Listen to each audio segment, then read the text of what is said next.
We are kicking off with a panel about Samsung's next generation TV technology, and specifically the Wall, which is their 146-inch micro-LED TV that we saw debut on Sunday. So joining me here is Scott Cohen, Senior Product Training Manager at Samsung. Hi, Scott. How you doing? I am doing well, thanks. All right. So what can you tell us about the Wall? We didn't really expect to see a giant TV of this size from Samsung, and this is whole new technology. What's going on with it?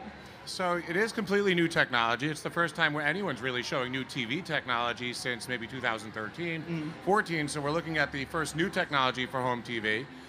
Micro LED is the technology that powers it, and we really want to make a statement, so we're showing a 146-inch version of it.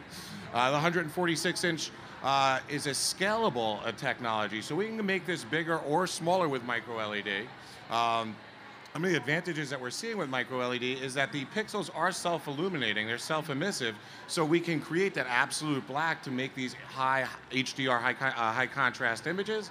And of course, it's based on LFD or outdoor signage that's been shrunken down, so brightness is a significant advantage with micro LED. Scalable is an advantage with micro LED, and then the contrast. Is this sort of like your next step in just avoiding OLED altogether?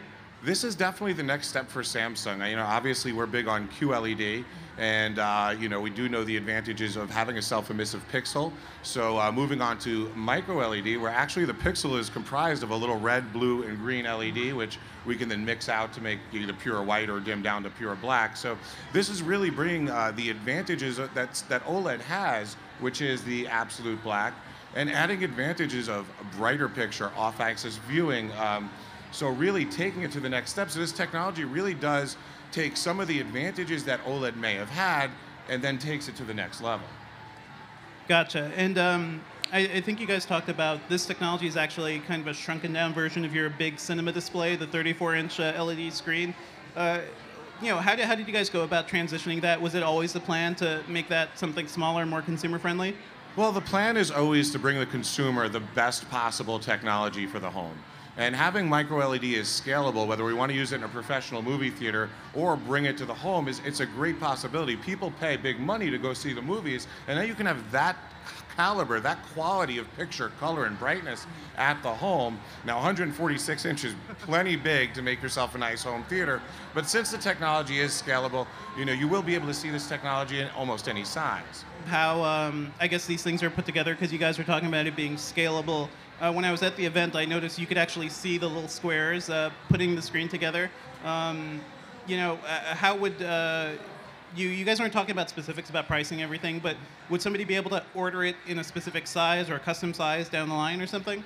So we haven't announced which sizes we'll make it available in. So as you scale a micro LED, the way it's currently built is they are small square screens that fit together with no bezel, so they are seamless. So, you can build it on site. So 146-inch, you don't have to worry about the transporting of it. And then as we scale, it's going to change in resolution. So, we need to have the right number of pixels for the size. So Samsung hasn't announced what sizes we'll make, but the pixel picks would have to change with the size to make sure that we can keep the resolution right. What other sorts of technology are in there? And, really, how does it differ from, we talked about how it differs from OLED, but what are the advantages over LCDs as well? Well, obviously, with LCD is a traditional backlight. Now, Samsung's improved the backlight this year. We're, going to improve upon local dimming. We have a full array. But with micro LED, there is no backlight. The pixel itself is the light, so therefore we can create absolute black, which is, on par with what OLED could do, except LEDs can go significantly brighter without the risk of image retention. So for Samsung, we now have a technology that offers the benefits of LED, the benefits of OLED, and a product that customers can have for a very long time without any degradation or image retention.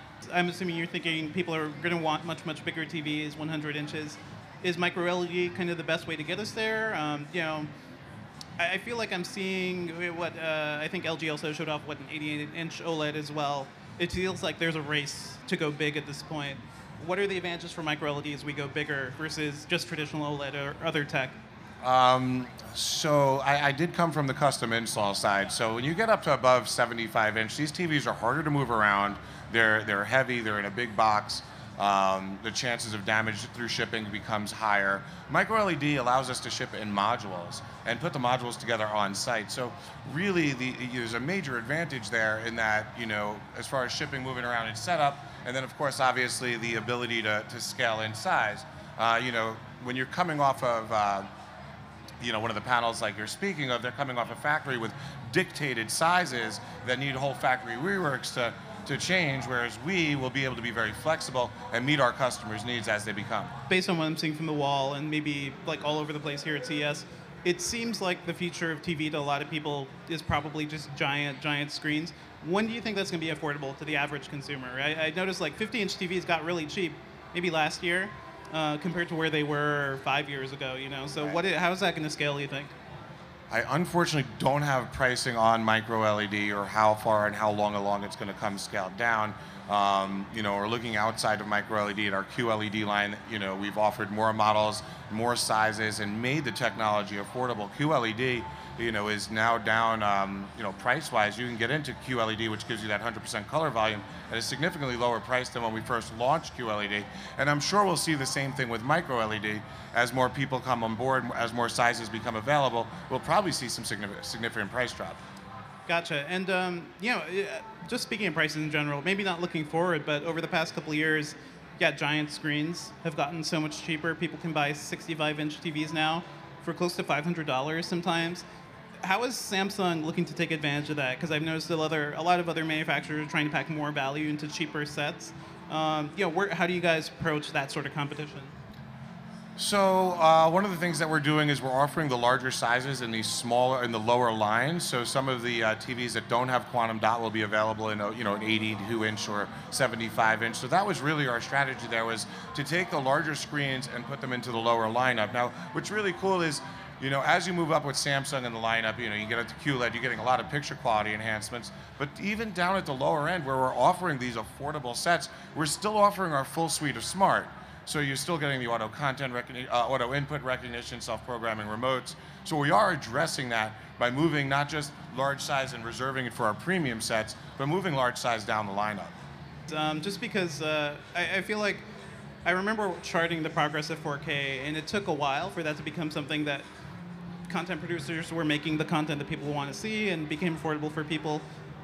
As we're looking at 8K, do you think that timeline is going to be similar? Do you think it's going to be faster? Or do you think it's going to take longer? Because 4K is just pretty impressive combined with HDR now. It really depends on source. To ask TV studios to switch up to 8K now may be a big task. So I think it'll be slow, but there will be 8K stuff available. So I'm just I can't really speak on the content side as to how quickly we'll see it. But what I can tell you is that with AI upscaling, anything you put in this TV is going to look like it was shot in 8K.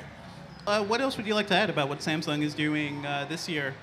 So really what Samsung is doing is we're showcasing the best in product, but we're also showcasing how we can use our vast variety of product to make your life better. So at the booth, we're showing some awesome new technologies. For example, maybe you're watching TV on your MicroLED and you want to move it to the fridge so you can just eat some snacks. You can move TV to the fridge. But one of the biggest pain points for customers is setup. Okay, whether you talk to the average customer that's setting up or the custom installer that's actually got to go in and set it up, one of the big pain points is, depending on how long your email address is and your passwords, entering into Netflix, Spotify, your Wi-Fi router. Some people have to have that preset one, which is just random. So this year, when you get a new Samsung TV home and there's a phone or a mobile device using SmartThings, the TV will recognize that it's there and ask, would you like to sign onto the same network? Would you like to share your credentials? Yes, and then we'll go through the apps that are on your phone that are available on TV and share the credentials so that you can get your TV online. You can watch what you want, when you want to, much, much quicker. So we're improving upon the setup, and it just doesn't stop there. A lot of customers, when they think of smart, they think, can it stream Netflix? But for Samsung, it's the out-of-box experience. From the moment you plug your HDMI components in, the TV recognizes what that component is. It also will program the remote to use that, so you don't even have to do any extra codes or anything, and it relabels the input. So this is going to allow our customers to really just plug and play. It really takes that big pain point out. Now that we've added Bixby to the TV, we're going to really allow us to talk to other components. So imagine sitting on the couch and you say, Bixby, what's in my refrigerator? and on your TV screen, you see what's in your fridge. And then you say, oh, I got burgers. Bigsby, preheat the oven to 350. And then when you get up, everything's all ready to go. Excellent. Well, I'm looking forward to see what Samsung does this year, as well as the new QLED TVs. But thank you so much, Scott, for joining us. Thanks for having me.